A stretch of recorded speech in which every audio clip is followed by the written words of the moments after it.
The topics and opinions expressed in the following show are solely those of the hosts and their guests and not those of W4CY Radio, its employees, or affiliates.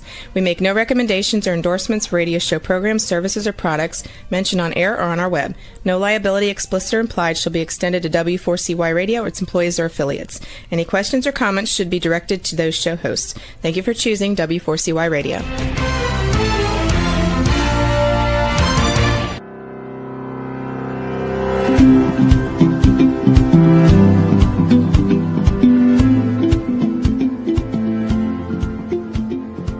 Sports for kids in America began with what we affectionately called Sandlot Ball, where kids organized their own games, made their own rules, and played until the sun went down. Then came along parents.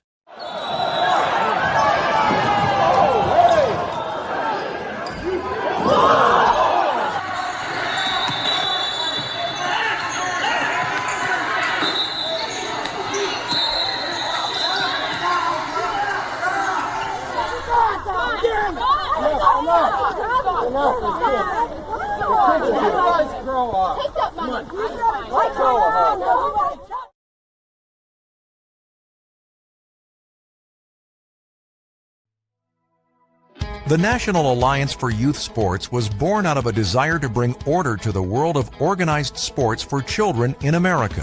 While for the most part, children have a great experience playing sports, far too often parents and coaches lose perspective. This program is aimed at bringing some of America's best experts to talk about what we can do to change the atmosphere of win at all cost and parent poor behavior to one that focuses on children having a positive learning experience through sports. Here's our host, Fred Eng, the founder of the National Alliance for Youth Sports. Morning, everybody, and thanks for being here for Why Johnny Hates Sports. We've got a great show today with our recreation professional from Hilton Head, South Carolina. Every time I think of Hilton Head, I think of golf, but nothing beats it but having a rec program in one of the great areas of the country. So I'd like to introduce you to their rec supervisor and the guy in charge of everything with youth sports, Fred Lowry. Welcome, Fred. Oh, thanks for having me, Fred. It's going to be funny here, too, Fred. So we got to pretty much announce ourselves when we start speaking here. But hey, we're having a great day. It's beautiful here in Hilton Head Island, South Carolina. Hey, let me ask you, Fred, why did you become a recreation professional in the first place? What drove you to it? Pretty much once I graduated high school, I kind of navigated towards recreation due to a former mentor just being around, and I was actually helping him with odd jobs at the rec center, which was at a previous location. And I enjoyed what I was doing, and I just found my calling. Yeah, I often think about the fact that we in recreation talk about sports for kids and it being the outdoor classroom.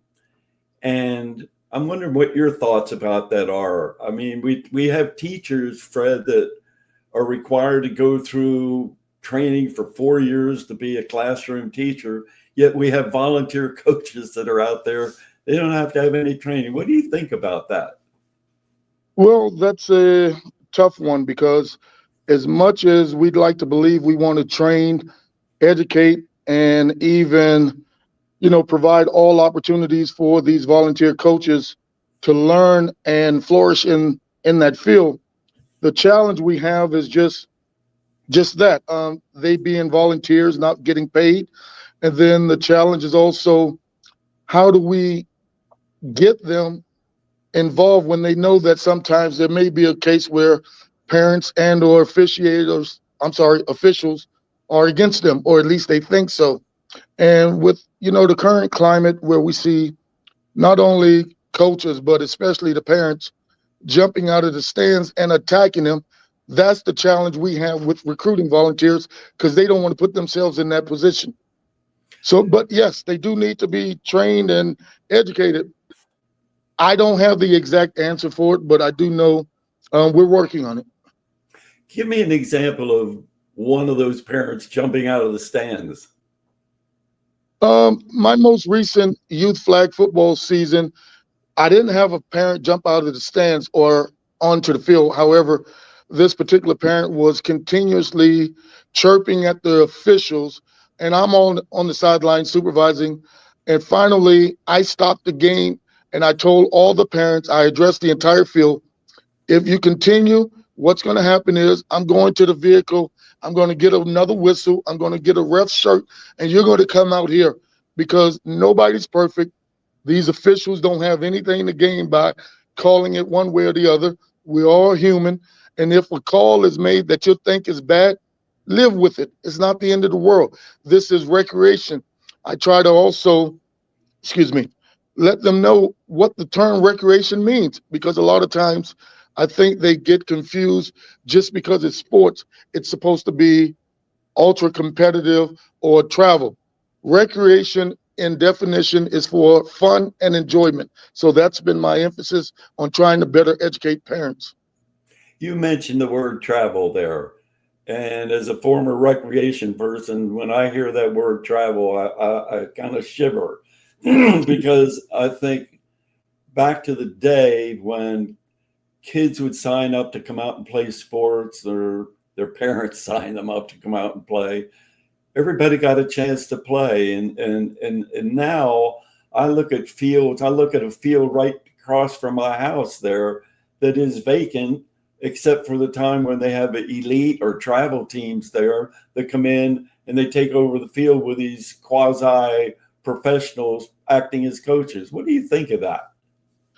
Well, again, it's one of those things that we as Parks and Recreation professionals need to do a better job in educating our public and our client base on the differences between what we do as recreation professionals versus travel. There's a place for both, but better educating them, I think, will help. Will it eliminate it? I don't think so, but I think if they have a full understanding that this kid, no matter what skill set that kid has, should have the same amount of playtime and opportunity as the one who's being recruited by XYZ University.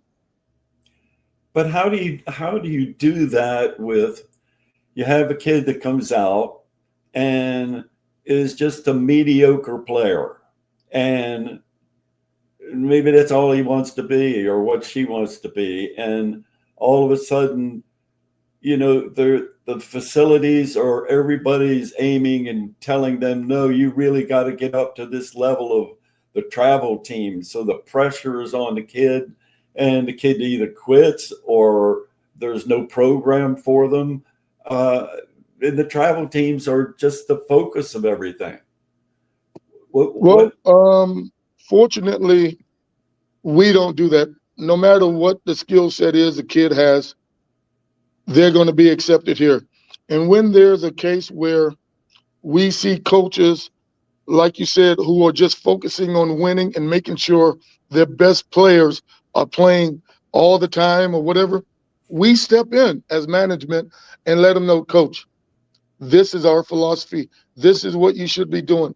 You volunteer to coach with the understanding that everyone should be playing equal time. Yes, I know you want to win, but that should not be your focus. And if that coach doesn't adjust, we remove that coach as a volunteer.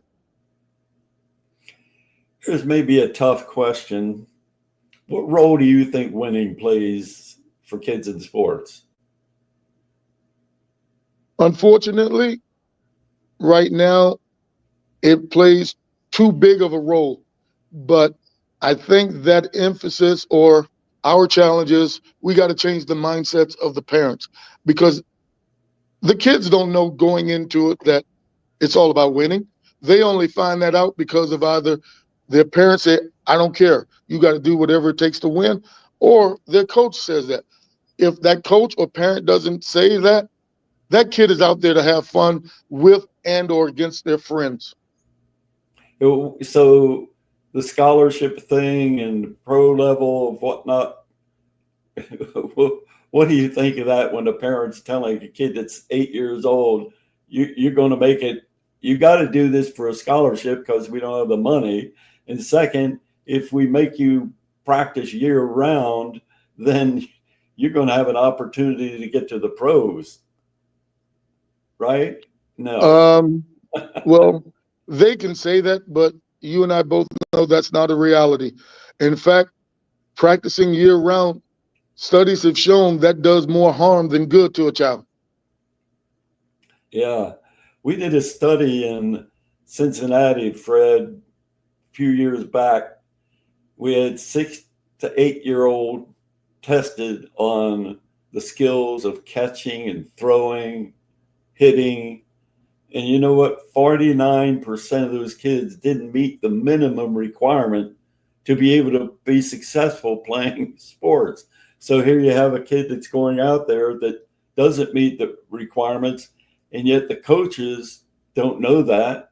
They just think that they're a good ball player. What happens to those kids, do you think? Unfortunately, we lose them. And too many times, and I'll give you a story. A previous agency I worked for, I noticed a kid in baseball just looking like he was not into it. I didn't really know the kid because I was new to that community. However, I got my colleague who grew up there. I had my colleague speak to the kid after a baseball game to find out why he looks like he's disinterested.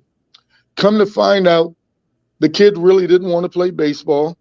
He was only out there because his dad, who was a former major leaguer, is forcing him to play baseball. And I tried to tell my colleague, just, see if you can talk to the dad, because again, you know the guy, I don't.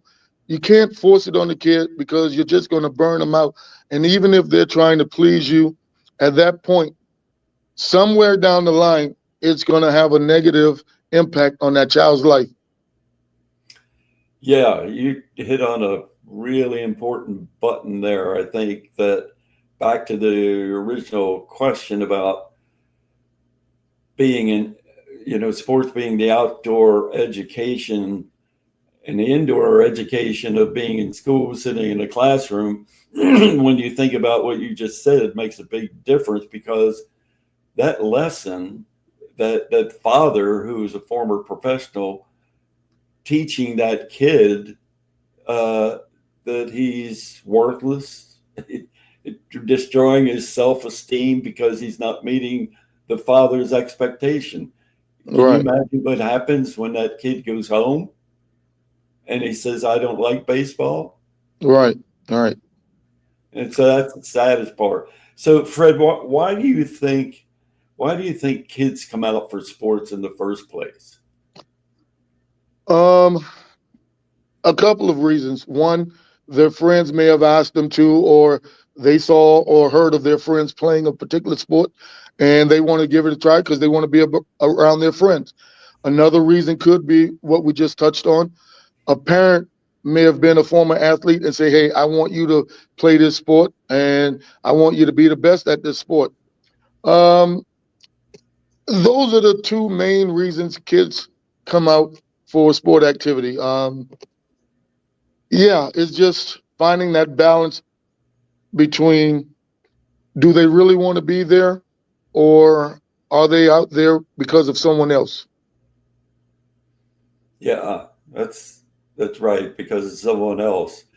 I remember saying that people would say, we can't train volunteer coaches and whatnot because we'll lose them all. And being a rec professional like you are, I remember saying, nah, that ain't going to happen, because as long as Billy Jones has a father and Mary Smith has a mother, they're going to be out there coaching their kids, because that's what they want to do. They want to be out there with their kid to make sure that they don't sit on the bench and then do what they want to see their child become an athlete. And nothing wrong with that. But what does your department there? I know you're one of the top ones in the country, according to our department at the National Alliance for Youth Sports. What does your department do to train those coaches to help them understand all of this we're talking about? One, we have coaches clinics for all of the respective sports that we do. Myself or one of my colleagues would train these coaches. Two, we put on a little tutorial where we show them videos from organizations like NAES or NRPA about the climate of recreation sports. And with that, we try to show them this is what we're trying to accomplish.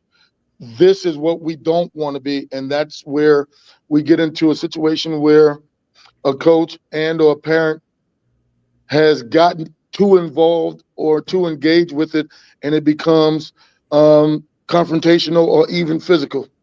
So we do host training for our coaches. Have you ever kicked a coach out of the program? Absolutely. Absolutely. Give me one example. A couple of years back, one of my contact football coaches, he lost the first game of the season by a large margin. And I wasn't around to hear it. I just got it after the fact. Apparently, he was berating the players and stuff on the sideline. The following Monday at practice, this is when I discovered what happened when none of the kids on that age group showed up for practice. Apparently, they had all decided to quit because of that coach. I called the parents that evening. I went and got the roster, called all of the parents, and found out what had happened. And basically, because of his berating those kids, none of them wanted to play. So what I assured the parents is, one, that coach would no longer be here. I suspended the coach for the remainder of the season. Two, I will step in and be the head coach, even though I tried not to because I got too many things going on. But I assured them I would be the head coach and take over. And once I did, I met with the kids and the parents. They came to practice the next day, and we all had a meeting, parents and kids. And I explained to them what my expectations are. The assistant coaches, I explained to them what my expectations are. And, lo and behold, the next two games, we won. Because I told them, win or lose, don't worry about making a mistake. Have fun, do your best. I'm not going to say anything negative to you. Again, we won the next two games, but then we lost the last 4 games of the season. However, none of those kids quit. Yeah, that's a testament to your getting involved and probably why you are what you are in the recreation field. I'll leave you with one question, the last one here, may be a difficult one to answer, but you got a superintendent of schools in, I don't know what county that Hilton Head is in, but whatever that county is. Uh-huh. Why isn't your job as the superintendent there of all those kids playing sports just as important as that superintendent of schools? I don't know. But on the other end, it's tough. Maybe some people think so, but I don't know. I don't have the answer to that. Yeah, most people wouldn't think so. You're right, Fred, because most people don't think of sports as education and all of the things that kids are learning, positive or negative. And that's why we're involved in all of this, because we see so many positive things that happen to kids. And then we see the things that are destroyed in kids. So, do you have any last comments that you want to make about being a certified youth sports administrator? Well, the one thing, Fred, and I've been harping on this throughout, I have taken it upon myself as a personal challenge to better educate our industry and the parents within. Again, it's not going to solve the problem, but hopefully it helps if we do a better job in educating our consumer base on the differences between travel ball and what we do. And so I'm on a personal mission to educate as many people as possible about the differences and what we should be focusing on in recreation. What you intrigue me when you say the consumer base. Who do you mean by consumer base? Oh, just our Locally? patrons, our participants, and the parents. How about South Carolina? How about the country? Recreation people like you. Oh yeah, absolutely. I'm trying to speak at not only state conference, but even the national conference. They haven't accepted my proposal yet, but I'm going to keep pushing it until they do. Well, maybe I can help push it for you. So, Fred, I want to thank you very much for being on today and enlightening people. I'm just happy to tell you that now that our show is going to be going out to 12,500 people, so they can get a message that you're trying to deliver. Maybe we can get where you're talking about. So thanks. Well, I hope so. And I appreciate this opportunity and this platform. I just wish my voice wasn't as bad because I'm trying to fight off this bug here. So normally I have a lighter voice, if you will. Right now it's sounding like Barry White. You want to sing a few phrases of that song for Barry? If I could sing, I wouldn't be in recreation. Well, Fred, we used to have, and you may have seen it, we have what we call at NAES the press box, where each week we talk about all these different things that go on.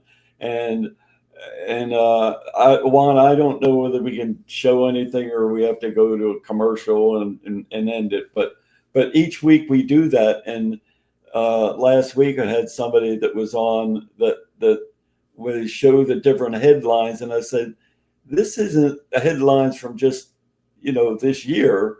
We do this every week. We talk about all the stories, and the person was like, what? You're kidding me. So anyway, we can't do it. But again, thanks, Fred, for being on. I appreciate it a lot.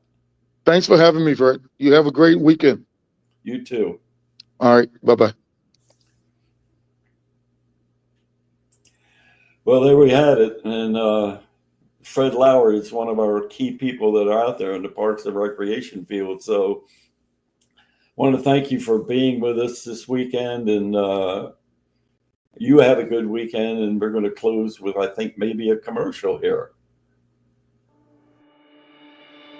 Fred Angs, Billy Jones's father, is more than just a story about a boy and his father. It's an eye-opening journey into the emotional struggles faced by children in the world of competitive sports. As you turn the pages, you'll see how unrealistic expectations and unchecked ambitions can shape, mold, and sometimes break a child's spirit. This book dives deep into the human experiences that resonate with so many and calls on us to reflect on the roles we play in the lives of young athletes. This program is sponsored by Sir Durf Publishing in the interest for better sports for kids, better kids for life. In this best-selling book, a child, while failing to live up to his father's expectations, is shamed and humiliated beyond belief.